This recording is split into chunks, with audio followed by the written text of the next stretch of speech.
Coming up on this week's show, Jay Northcote joins us to talk about his upcoming book, Better Place.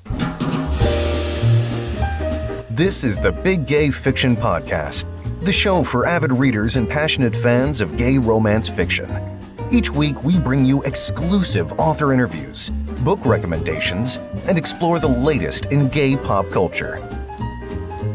Welcome to episode 175 of the Big Gay Fiction Podcast. I'm Will from willknaus.com, and with me, as always, is my co-host and husband, Mr. Jeff Adams. This episode of the podcast is brought to you in part by a remarkable group of supporters on Patreon. We will have more information on how you can join them at the end of the show, along with a sneak peek of what we have coming up for you next week. So you're definitely going to want to stick around for that. Now, before we get into what we've done this past week, we wanted to begin the show with some unfortunately very sad news. We learned that this past Saturday, Patricia Nell Warren passed away. Now, those of you who don't know, Warren was the author of many amazing books, but primarily is best known for The Frontrunner, and that's the best-selling book that, in my mind, essentially serves as the cornerstone of modern gay lit. Now, she was a vocal advocate for LGBT equality, especially in sports. She leaves behind an enduring legacy, and we just want to take a moment to say thank you, Patricia, for your art and your advocacy and your passion. Yes, she will be best. I have a couple books to recommend this week that are a little outside of our normal. I read some industry books. First one was called Storyteller, How to Be an Audiobook Narrator, which is by Lorelei King, who is herself a narrator, and Allie Muirden, who is her audiobook producer and business partner. Very fascinating insight into the world of audiobook narration there. The other book was called Novel Idea to Podcast, How to Sell More Books Through Podcasting, which is by Paul Sading. Paul does a number of podcasts, both audio dramas as well as a writing podcast. And this book is really interesting for authors who might be considering a podcast to help them sell books, whether it's a podcast like ours or something along the lines of audio drama. I write more about both of these books on a blog post at jeffadamswrites.com, which I'll put in the show notes. But both of these would be of interest for authors and potentially also for readers who might be interested in some of the more nuts and bolts behind podcasting and the audiobooks that they listen to. So highly recommend you check those out. This past week, I also read something a little outside the ordinary. In a recent episode of Smart Podcast Trashy Books, Sarah Wendell talked to two women who are podcasters, and they have a podcast that focuses on reading and then examining the old Sweet Valley High books. And it was evident from that particular episode that there are still incredibly passionate readers out there of these teen YA books. Now, I, of course, wasn't a particular reader of these kinds of books, but I am fascinated by the subgenre and the explosion of youth young adult books in the 80s and early 90s. So what I ended up doing is I ended up picking up Paperback Crush by Gabrielle Moss. And in this book, this beautifully illustrated book, I might add, she goes over the YA phenomenon that happened in the 80s and 90s, not only covering books and series like Sweet Valley High and Babysitter's Club, but just a ton of other stuff, including specific subgenres like, books about, girls forming clubs like the Babysitter's Club, camp books, and books that had horror themes. That was also really big in the 90s. Hello, R.L. R.L. Stein, that kind of thing. It's really fascinating look at some bygone paperback ephemera. So if you're even tangentially interested in this kind of thing, I recommend Paperback Crush by Gabrielle Moss. Yeah, I think I'm going to check that out because that's certainly my jam from some of my teen years. Holidays are over, of course, the primary holidays. But, the Hallmark Channel movie watching does continue here. And there was one of note. Back during the holidays, we actually mentioned a movie called Road to Christmas that had a very much behind the scenes and not really mentioned gay couple that popped up. Valentine in the Vineyard, which aired earlier this month and will be cropping up a little bit more through Valentine's and through February, had a more pronounced gay couple in its movie. Two guys were sitting across a table from the main characters while the main characters were undergoing a compatibility test. These two showed up multiple times in the scene. We're even seeing kind of leaning on each other and interacting with each other. So it was very nice to see Hallmark continuing to at least pepper the background with some LGBTQ characters. And of course, we can only hope for more of that. But if you want to see that, check out Valentine in the Vineyard as it continues to air on the Hallmark Channel this month. Now, for some more concrete gay content, I would like to recommend the latest issue of Entertainment Weekly. They've recently released a double issue. It's all pretty in pink for Valentine's Day, and the reunion of My Best Friend's Wedding is on the cover. Everyone is looking gorgeous. And in it, they go behind the scenes and tell stories about not only movies like My Best Friend's Wedding, but they go in depth and a lot of classic rom-coms as well.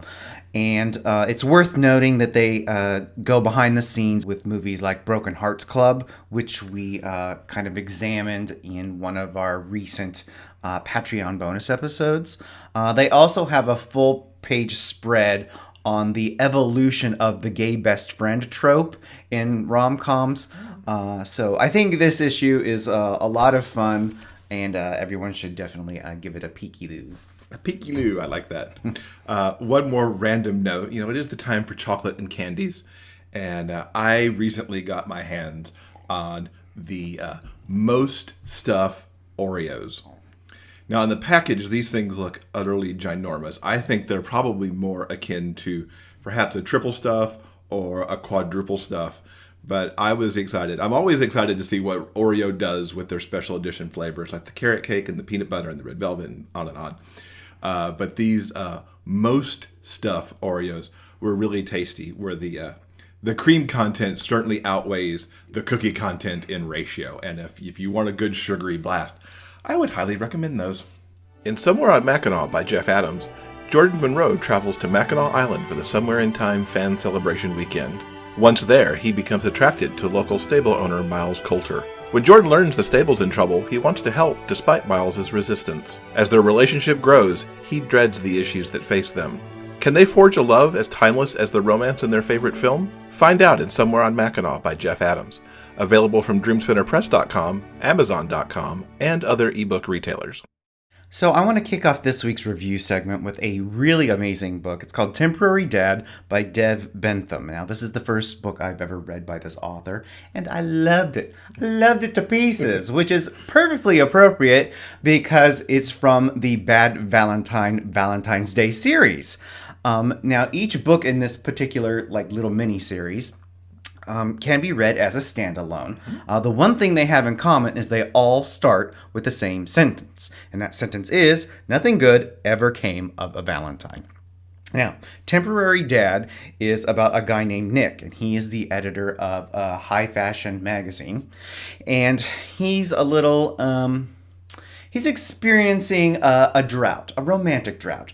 And the Valentine of the concept he receives is essentially a flyer for a sort of dance get-together singles event at the local LGBT center. So on a whim, he just decides to go to see what happens. And when he's there, he meets a guy named Dylan, a super duper hot firefighter. And they kind of, he's like, oh, who's that hot guy over there? So they're kind of checking each other out, and it's apparent they're both super into each other right away. So Nick invites Dylan back to his place, and they hook up, and it's super duper hot. But they agree this is essentially just a one-time thing, and that's what it is. Cut to the very next day, Nick has become the temporary guardian of his guardian. Garden? What? Garden? That's a different book. Nick has become the temporary guardian of his young niece, Ruby. His sister has left the country, gallivanting somewhere in the third world, like building wells or doing some sort of charity work. I don't even know, but he's been left in charge of Ruby for the next couple of weeks, and he genuinely gives it the old college try, but he really does not have any clue what he is doing. As it turns out, that firefighter was not a firefighter at all. He was a second grade teacher. As it so happens, Dylan is Ruby's second grade teacher. And he starts to notice that things aren't quite right with Ruby. She's like acting up in class, being disruptive. So eventually he calls a parent-teacher conference. And what a surprise, in walks Nick. And so they quickly resolve the sort of subterfuge that Nick went through on Valentine's Day.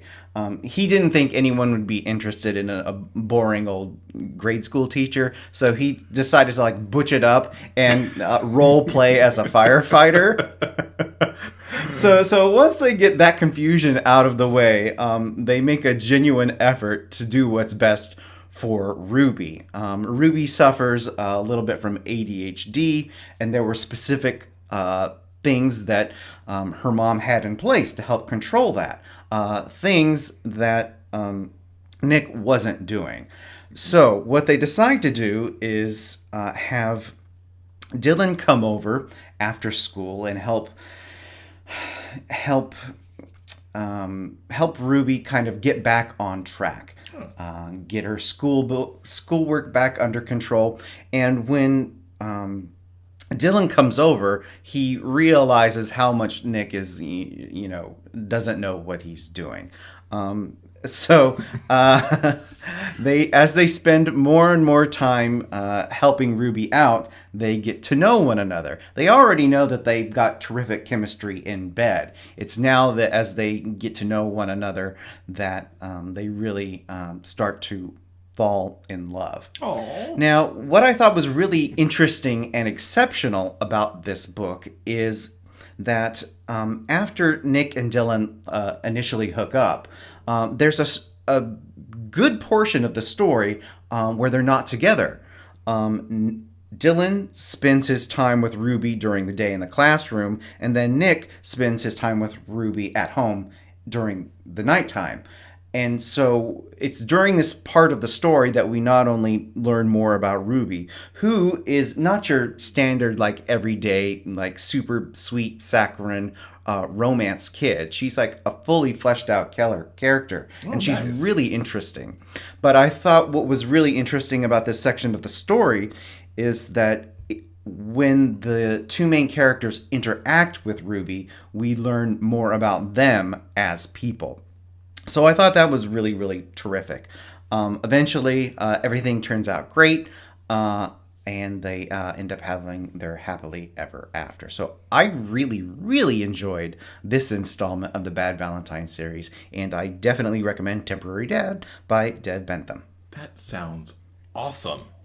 Now, we do have a bonus episode coming up for you this week because we're going to review the other 3 books in the Bad Valentine series in that episode, and you'll find it in your podcatchers right alongside this one. So do check that out as well. Now, the book that I have this week is one that I have been super duper excited for.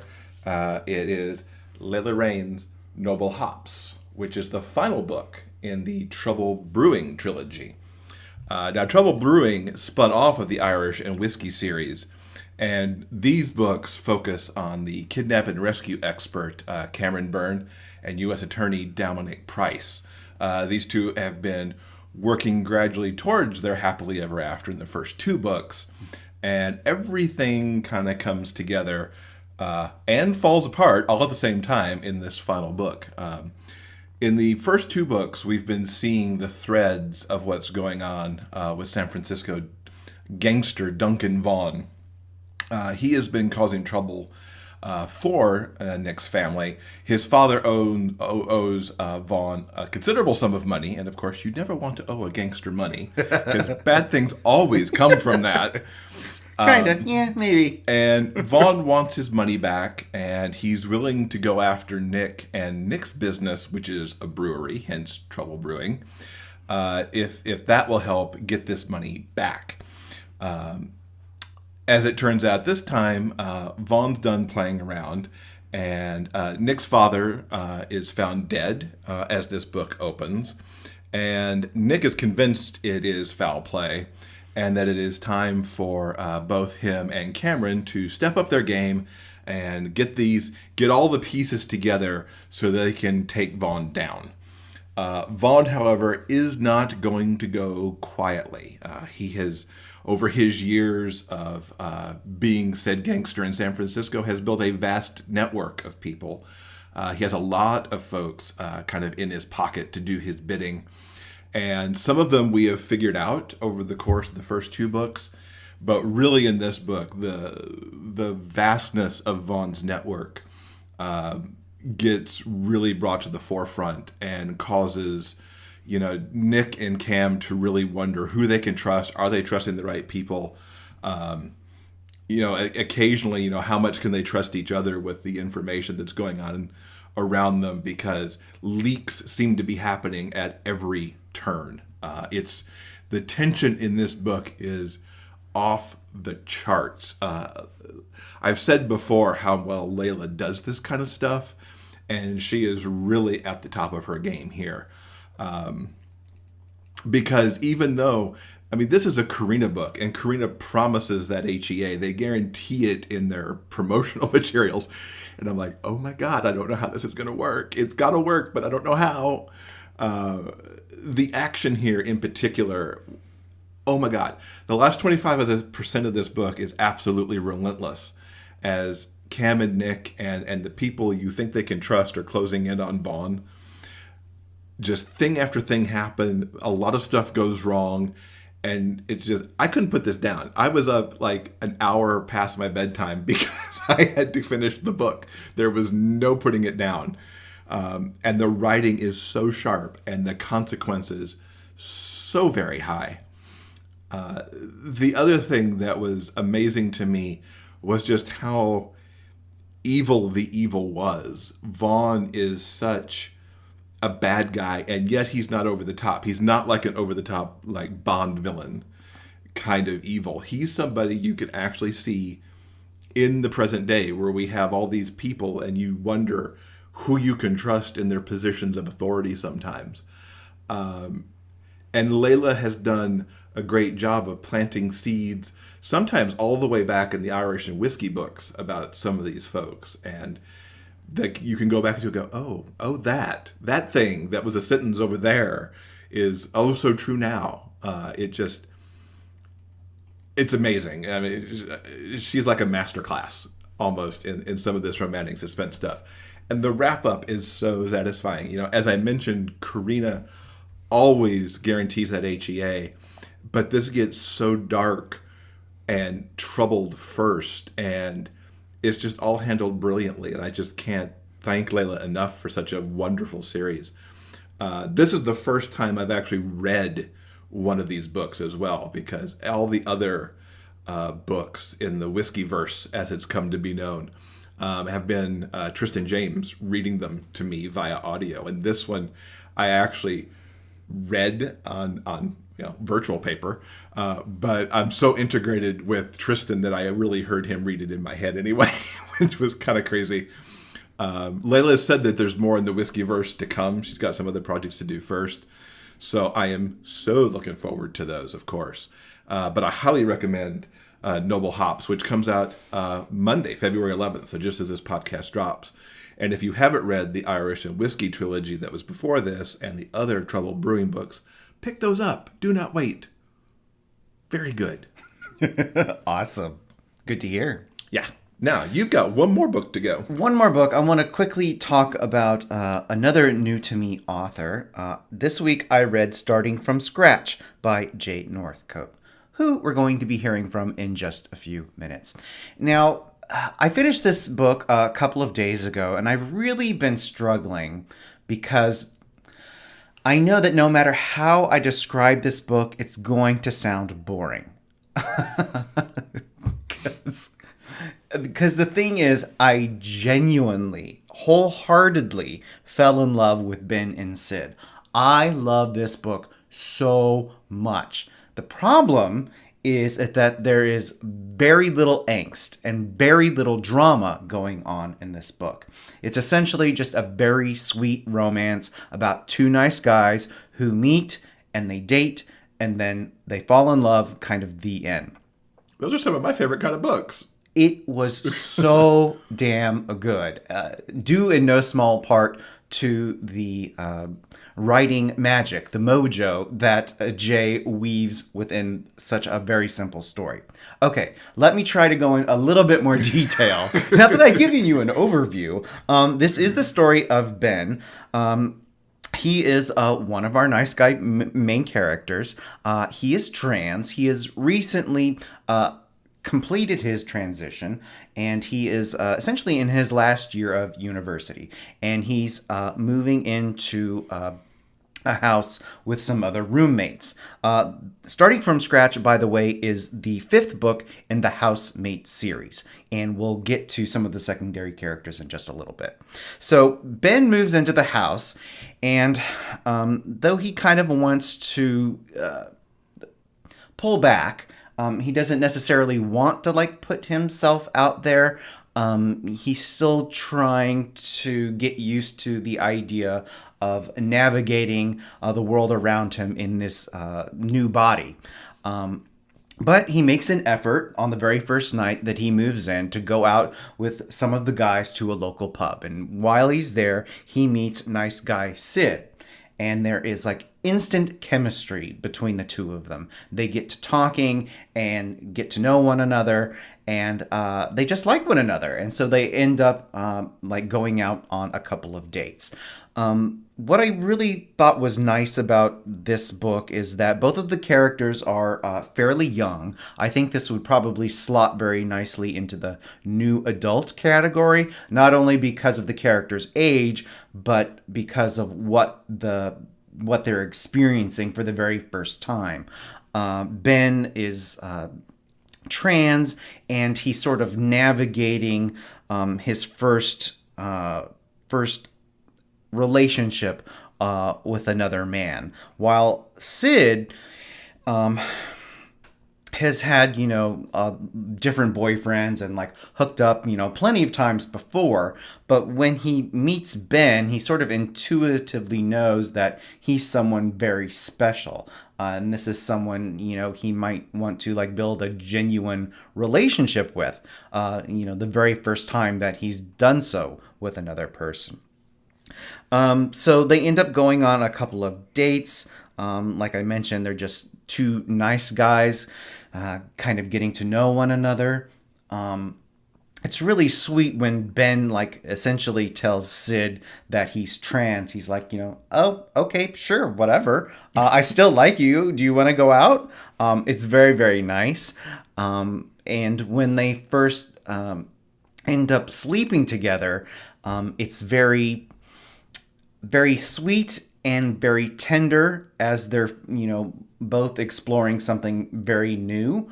But ultimately, it's also very, very hot. Not only do these two nice guys like one another, they have sizzling sexual chemistry in the sheet. I mean, they're both young guys in the prime of their life. They're going to end up doing it a whole bunch. For sure.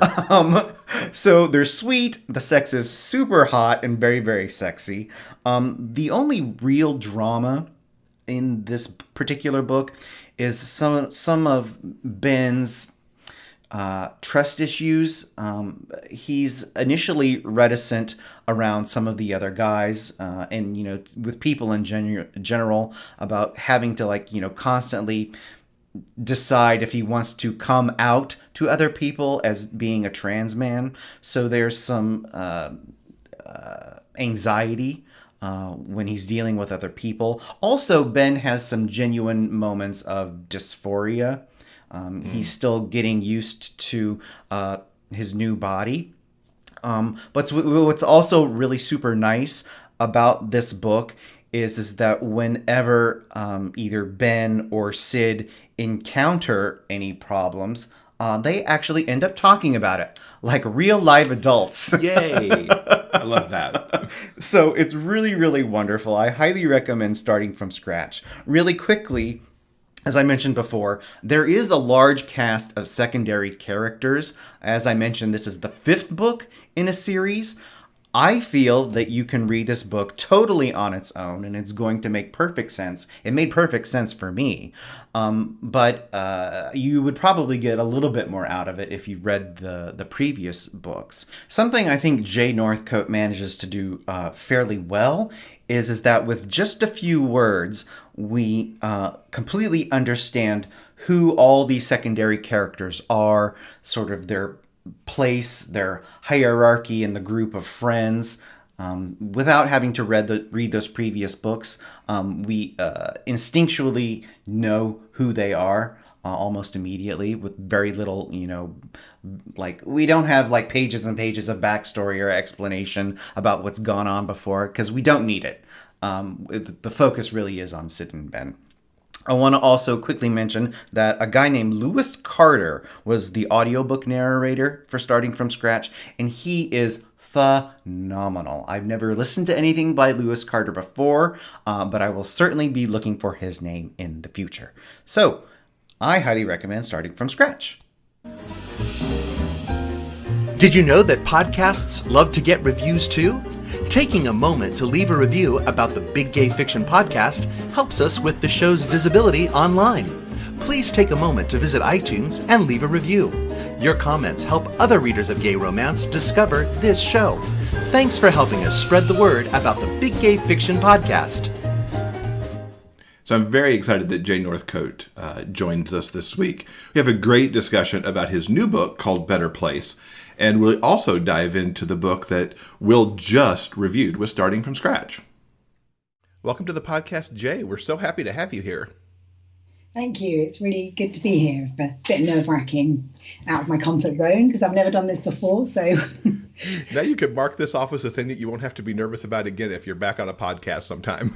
Exactly. Well, that's why I thought, it's always good to get these things over with. First panel, first convention, first podcast. So. Right.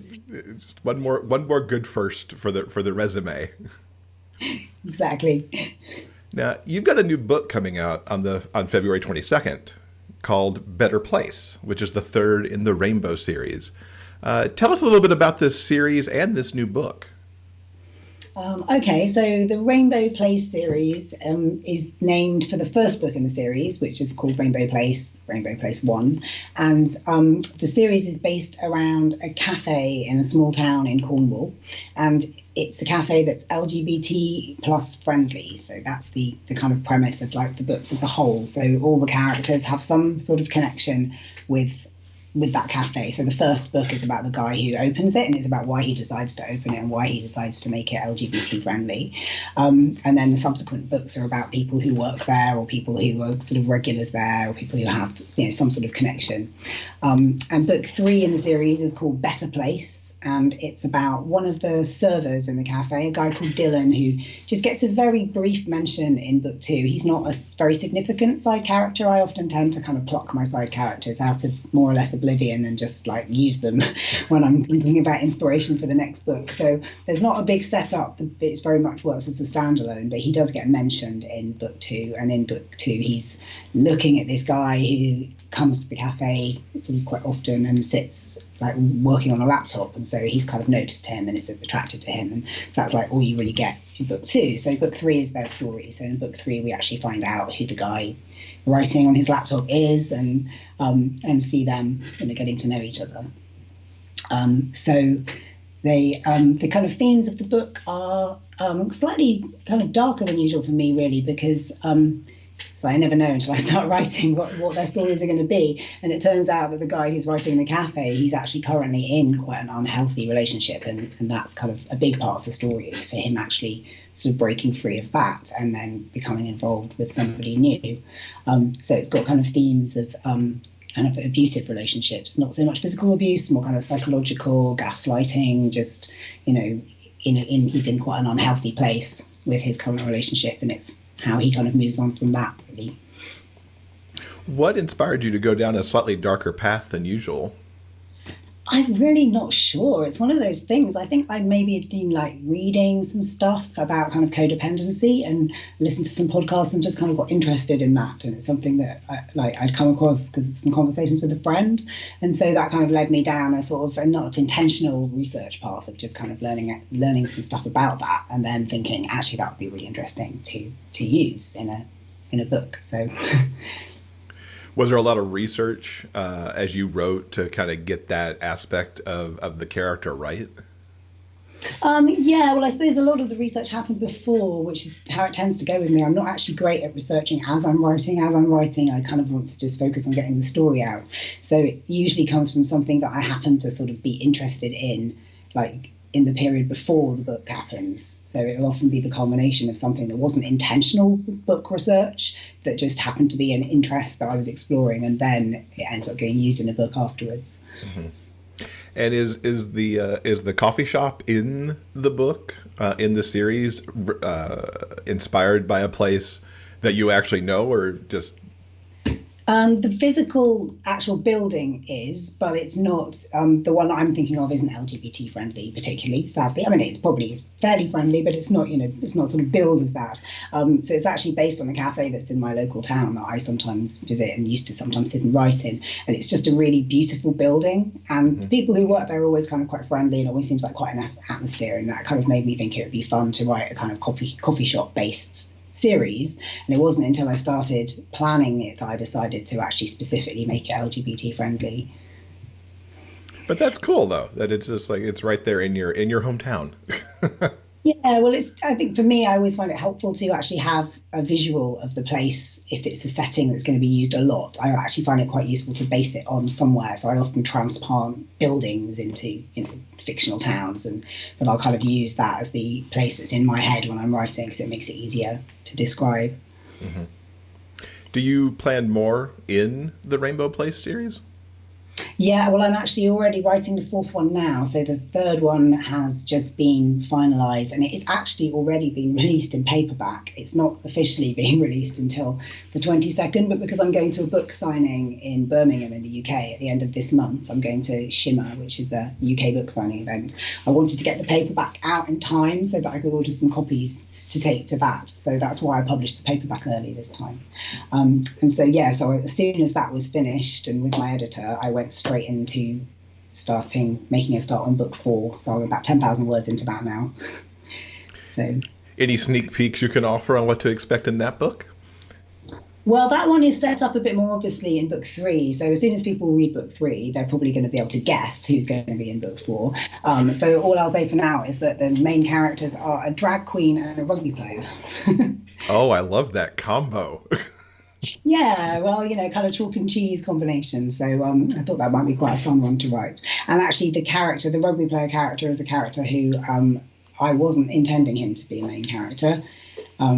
Because it's going to be a kind of sexual discovery story. I don't use gay for you because that's not what it is, but it's like him, considering possibilities and finding something out about himself, realizing that he's more sexually flexible than he thought. So he was never supposed to have a story, but as always, some readers were like, "Oh, what about him? We like him. We like Wixie. He's a fun character. Is he ever going to get his own book?" And I was like, "No, he's never going to get his own book," which is what I said about Sean in my housemate series, and he did. In fact, his was book 4 as well. Maybe there's a pattern there by book 4. I ended up giving in to the pressure of my readers and end up writing the characters that they're asking for. Do you see past book 5 for it at this point for Rainbow? I haven't thought past book 4 at the moment, but I would imagine that I will carry on adding to the series as long as the books are, doing well and readers are enjoying them. Then I think kind of 6 is quite a good length for a series. I wouldn't want to take too much past that, but I think that's enough books that someone who ends up enjoying them can get really kind of stuck into the series and lose themselves in it for a week or so. Yeah, and putting my reader hat on, it's always nice when there's like this central location, like a coffee shop or an ice cream shop or somewhere like that. It just draws the people in. because it leaves so many possibilities open. Yeah, that's the ideal. I mean, from a writer's point of view as well, that's the ideal, is you want to have somewhere where you've got this kind of steady stream of possible characters so that you've got the option of carrying on and, you know, telling someone else's story if you want to. Absolutely. Now, in the segment before this interview, Will did a review on Starting from Scratch, which he absolutely adored. He talked about it a lot just while he was listening to it. What was your inspiration behind that book? And for those who may not have listened to his full review on it, tell us a little bit about what it's about as well. Okay, so Starting from Scratch is book number 5, I think, in the Housemates series. Yeah, I think it is book 5. The Housemates series is set around student accommodation in Plymouth, university for us in the UK, college for you. So university age students, they're kind of young adult stories. And in Starting from Scratch, one of the main characters is a transgender guy, and the other main character is a cisgender guy. And I think it was a story that I'd kind of wanted to write for a while, but didn't kind of have the courage to write it for quite a long time. Because for like anyone who doesn't know who's watching this, I'm trans, and I only came out as transgender about 2.5 years ago. And I'd read some transgender stories and was obviously very interested in writing one, but it felt it was too raw to write when I was still going through that process of kind of questioning and deciding for myself. It was too difficult. I didn't really want to look at it that closely. So once I kind of was out and was sort of moving on and had made a decision, you know, to come out and to transition, then I really, really wanted to write that story. And I subsequently went on to write another story with a transgender character as well. So I think for me, it was obviously quite a personal sort of process to go through to kind of actually explore some of those feelings and to put those into a fictional setting, because it's not autobiographical, nor is Second Chance, the other one with a trans character. You know, I'm sure both of the characters have aspects of me in them, but, you know, they also have a lot that isn't me. So. And it's to me really great that there's more trans stories out there. It's just so important to keep that diversity happening within the romances. Yeah, it's been really great to see the demand for them, actually, because it was one of those things that, you know, I did have some people saying that, oh, yeah, but do you think, you know, is it going to kill the series? Is it a reader's not going to be interested? You know, should you maybe write it as a standalone rather than putting it in a series that's been doing so well? And, you know, my answer to that was, well, this is the story I want to write and this is how I want to write it. And I just thought, well, I'll take that chance. And I thought if readers aren't interested, they'll skip that. Readers will often skip a story in a series for a whole variety of reasons. If they don't like the trope, they don't like, you know, whatever, something about, you know, red hair or whatever. You never know what people are going to complain about. So I kind of didn't really worry too much about it killing the series.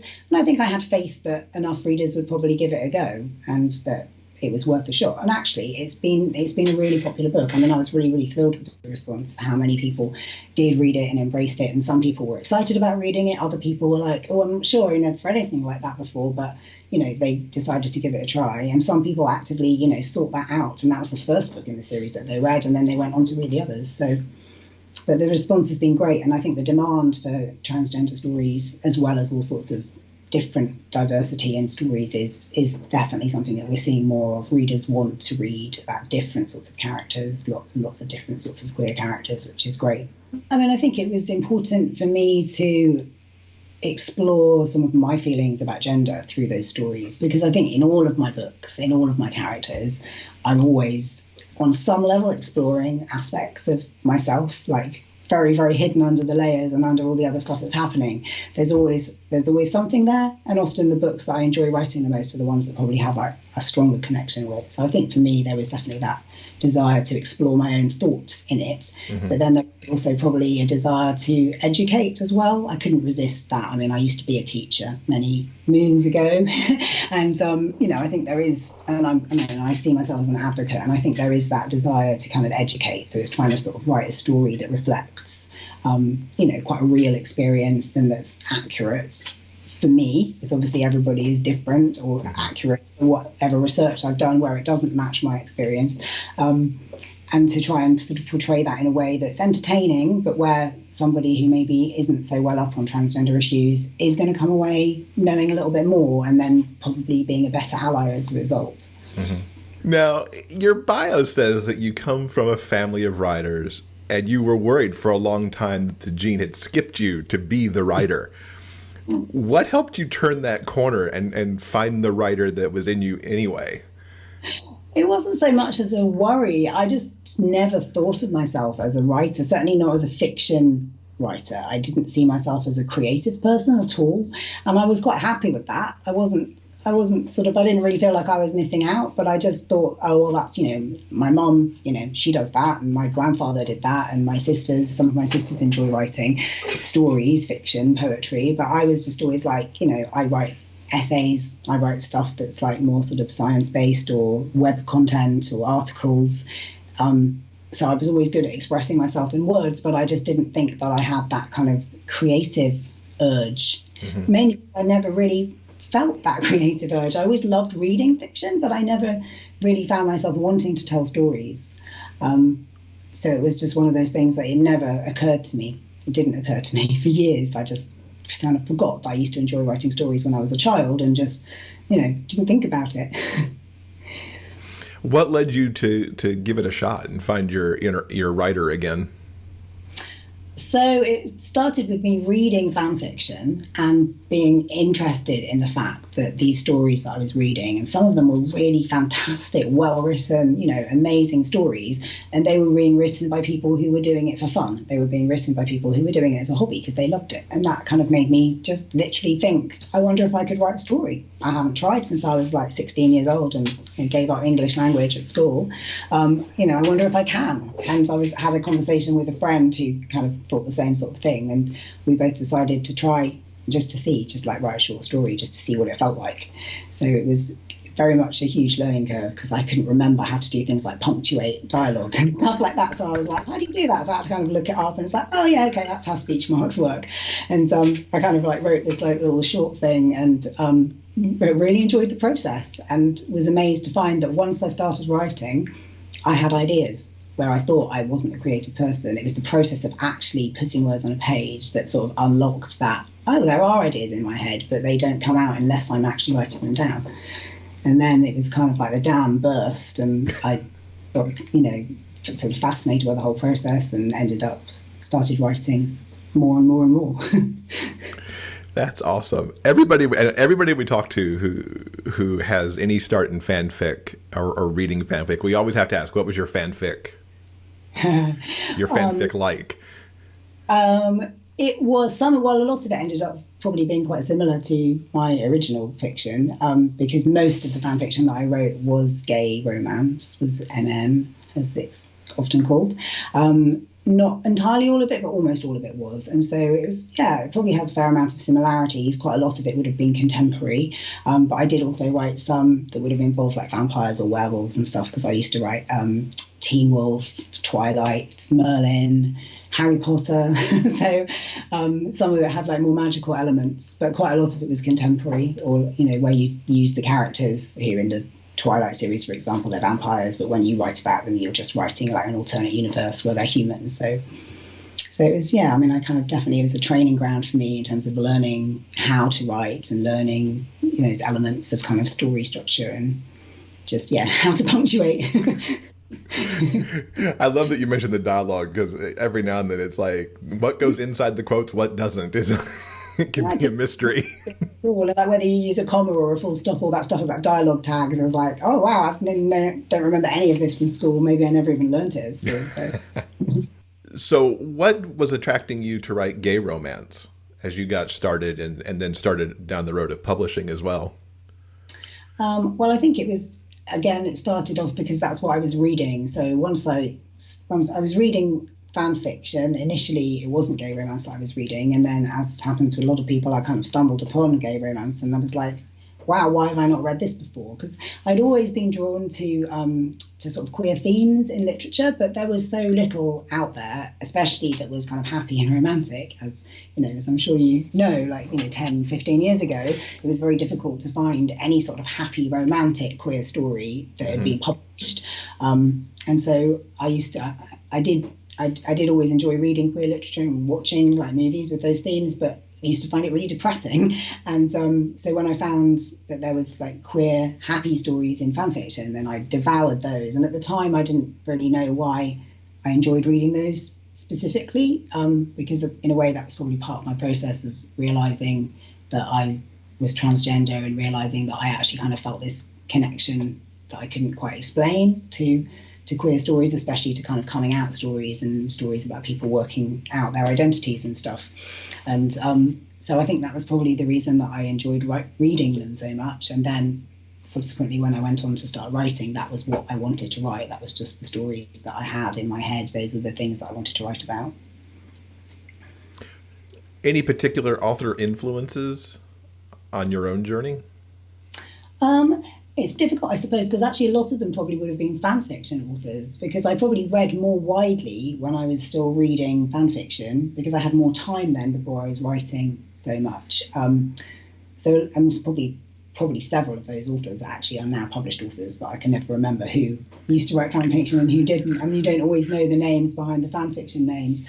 But sort of thinking in terms of just a couple of authors that I can think of who I was influenced by, probably fan fiction and original fiction, but Con Riley, who she's not nearly as well known as she should be. She's a fantastically talented British writer, and she used to write fan fiction, so I knew her from that community. And then she had some books that were published by Dream Spinner, and she's also self-published some, but she works full time, so she only publishes occasionally, which is one of the reasons that she's not, as well known as authors who publish lots of books every year. But she's a really good writer, and I used to love reading her stuff, and I definitely learned a lot from reading her work, and also from just sort of talking to her and getting some critique from her in the early days of my writing. And another author who I was inspired by was Josephine Miles, who's another British writer. And she used to write books. She used to be published by Samhain, and again, she's one who isn't writing as much at the moment because she's busy with life. In her case, young children, so she's not publishing as frequently now. But she was a big inspiration to me, and also Harper Fox, again another British writer, because I wanted to write stories that were set in Britain. I wanted to write stories with English characters, with British characters, because I felt that they would be my voice would be more authentic that way. But at the time, I was a bit worried because most of the people were writing stuff set in America, and I kind of had this idea that the American market was so important and that people wouldn't want to read British stories, which luckily is absolutely not the case at all. But that was a thing that I was a bit concerned about, and also a lot of the publishers would insist on changing the spellings and would insist on kind of like editing out the Britishness of the books to make them more sort of what they considered to be more acceptable for American readers. But I think they were kind of doing their American readers a disservice, actually, because I think most Americans are able to cope with, stuff like Marmite and baked beans and, the boot of the car. So thing that I was a bit concerned about. So I kind of approached some of those authors and asked them about their experiences of that. And I was kind of told, no, just go for it. Actually, a lot of people love reading British stories, so don't worry about it. Mm-hmm. So I did have to change my spellings for Dream Spinner, but other than that, they kept the content pretty authentic, which was great. Oh, they make you take out all those extra U's that happen? Yeah, with the books that I had published in Dream Spinner, I had to go through them and change all the spellings. And then when I got the rights back, I've had to go back and change them all back again. But at least they didn't want to change the content, and the vocabulary wasn't altered, so that was good. Occasionally I'd have editors going like, I really don't understand this. I think you should maybe make it so that it's more obvious. But I quite enjoyed confusing the American editors. What are some of your favorite genres and tropes to work with? I think it's the ones that I guess are probably quite personal to me. So it is things like people who are coming out, people who are discovering themselves and who they are, and people who are kind of finding their own place, because their place within the queer community and finding out who they are and what they need. Because obviously for me, that's quite personal, because that wasn't a journey I realised I was going on when I started writing. And then it kind of became clear that there was this kind of undercurrent for me. And it's quite interesting looking back that even in my sort of earliest books, those are the themes that I keep returning to. It's like I always used to enjoy writing that kind of, that sexual discovery, that person having that moment of realization, that person, questioning everything they thought they knew. So those are the things that I always have enjoyed reading and also writing. As far as tropes, and as far as genres, mainly contemporary, because those are the kind of stories that tend to be in my head. But I have occasionally dabbled outside contemporary. I've written one story with shifters in, and I've written one story with a sort of just a kind of subtle magical element. So that's a book called Into You, which is a body swap story basically. So it was inspired by Freaky Friday. So it's a body swap story, but with two 18-year-old guys who used to be friends when they were young, and then they end up like being enemies when they're older. They've kind of fallen out and they don't get on at all anymore. And then one day they wake up and they swap bodies, and they have to work out how to get back. So that was a really fun one to write, and I would like to do more with that kind of magic. So it's like in a contemporary kind of setting, but with that fantasy magical element. Mm-hmm. And besides the magic, is there something you have your eye on to write one day and you haven't figured out maybe how to do it yet, or that you're a little scared to try it? I'm not sure. I mean, I think I would like to do more kind of paranormal, because that is really fun to write. But the world building can be quite challenging with that. I think, like the amount of consistency that you need when you're creating something that is quite outside of your, our kind of contemporary settings that I'm used to writing. Because I'm not very good at planning. I'm not a planner. I do tend to kind of fly by the seat of my pants when I'm writing, and even writing contemporary in relatively straightforward settings, I do sometimes get myself in a horrible tangle and have to kind of go back and fix all sorts of inconsistencies. And so the idea of writing anything that's got like more world building in is quite daunting. And the other thing, again, I think that would fall into that category, I guess, would be something like historical, because I love reading historical, but the amount of research that would involve, I would think I would find that quite daunting, because I'm a kind of a big picture person and not a details person, so I think I'd find that quite hard. Mm-hmm. And of course, you just mentioned that you're basically not the planner. Do you go into a book with a general concept, or are you just going with characters that you want to write about and just go for it?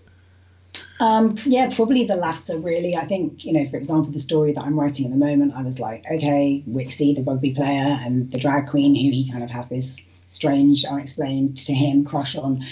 I just thought, okay, that's going to be really fun. So that's the plan, is I just have to get them together. And then I kind of usually, maybe once I start to think about it, I might kind of plan out a few key scenes, a few kind of things that I want to write. And those are kind of like way markers, but it is quite fluid and it does often change as I go, and I sometimes don't hit the way markers I'm expecting to hit, and something different will happen. So yeah, I am quite fairly chaotic in my writing. It seems to yield really good end results though, so it all works out.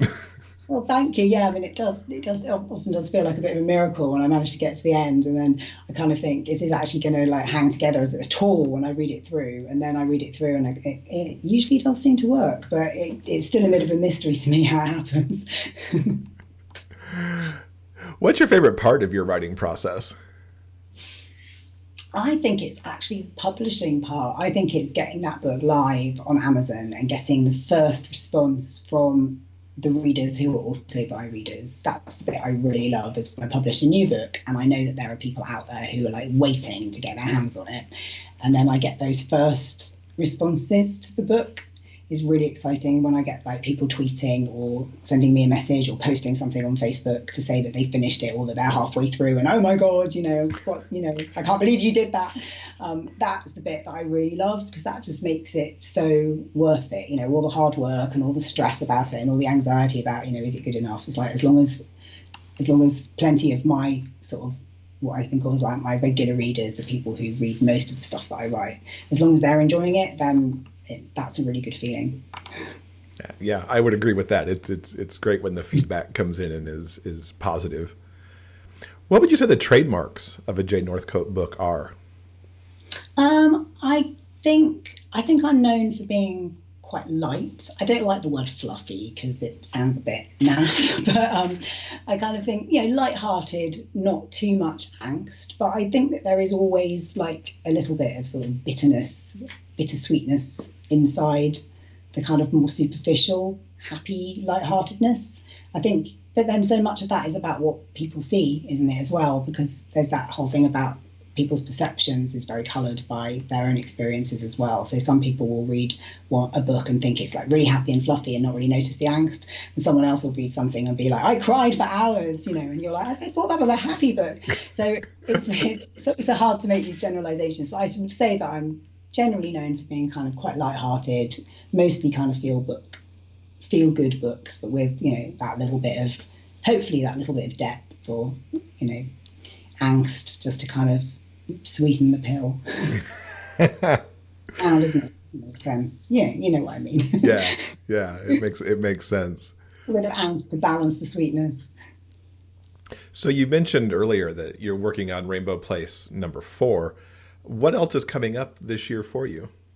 Well, just as with my books, I don't really plan my publishing schedule that much either, to be honest. So it's usually a bit of a mystery. So I kind of have this huge Google document of story ideas that I just like add to whenever I have an idea. And I kind of look through it and, some of them are great and some of them I'm like, what the hell was I on when I wrote that?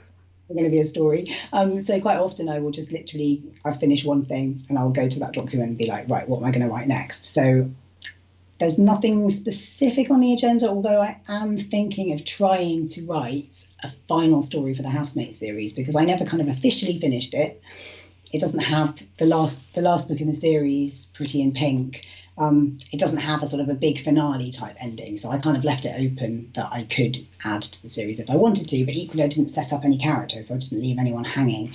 So I've got to kind of come up with a way of writing something else for that, because I'd like to kind of round off stories for more than one of the couples in the book, and as well as maybe introducing a new couple. So I'm going to have to try and think about that, but I would like to try and add. So that might be my next project, as long as I can come up with something. If I can't come up with something, then I'll probably put that on the back burner and dive into something different, but I have no idea what that would be. Something else with magic, maybe. And I'll probably fit in another Christmas book, because those are another of the things that I think I'm known for, because I always put out a Christmas book every year. So I'll probably try and squeeze one of those in somewhere as well. Very cool. What's the best way for folks to keep up with you online so they can find out what you're doing next once you know? Well, the social media that I use most of all is probably Facebook and Twitter, fairly equally. So I'm on Facebook under the name Jay Northcote, and I'm on Twitter as J_Northcote. J without the underscore is not me. That's some bloke who gets quite a lot of tweets that are meant for me, because every now and then I search for it and see ones that should come for me. So it's J_Northcote on Twitter. I do use Instagram, but not as frequently. So yeah, those are probably the two best places to find me, and then website as well, obviously. But that's mostly just a kind of a list of books. I don't do a lot of blogging. I'm a bit lazy about that. I want to have a newsletter as well, so that's probably the best thing of all. If people want to be sure of never missing a release, there is a newsletter which is kind of linked to from everywhere. Perfect. All right. Well, Jay, it has been so awesome getting to talk to you. Yeah, it's been really good. Thank you. So thanks again to Jay for joining us. I'm really glad we got to dive in a little bit on what it took for him to write starting from scratch, and the courage to take his own story and to spin that into a book. And even more that he mentioned that, there was a demand for that book and the trans stories that he's been telling. Yeah, it's amazing. Like I said, pick this book up. It's so good. I love Sid and Ben so much. Sid and Ben for Valentine's Day. Forever. Okay, guys. I think that's going to do it for this week's show. Just a quick reminder. Did you know that the Big Gay Fiction Podcast has its very own Patreon page? Well, we do. Patreon is a way for fans to engage with all kinds of artists and writers and musicians. And oh yeah, podcasters as well. It's a great way to support the kinds of creative content that you enjoy most. If you're curious about what kind of bonus material we deliver to our fans every single month, just go to patreon.com/biggayfictionpodcast. And of course, this week we have our February bonus episode going out, so you will be able to pick that up if you're a Patreon. Yeah. Now, coming up in next week's show, we have Coastal Magic Convention featured author Brew Baker, and she's going to be here to talk about her upcoming Dreamspun Beyond book, Stealing His Heart. Yes. We've had Brew on for just mere minutes in a episode last year, and I'm super excited to really sit down and talk about this new book and talk about her career. Yeah, it's going to be good stuff. You're not going to want to miss that. So guys, remember, no matter where life takes you, the journey will always be sweeter when you have a book. Until next time, everyone, please keep turning those pages and keep reading. For detailed show notes and links to everything discussed in this episode, go to biggayfictionpodcast.com. New episodes are available every Monday at all major podcast distributors. You can also find us on YouTube. I'm Derek McLean. Thanks for listening. We'll see you next week.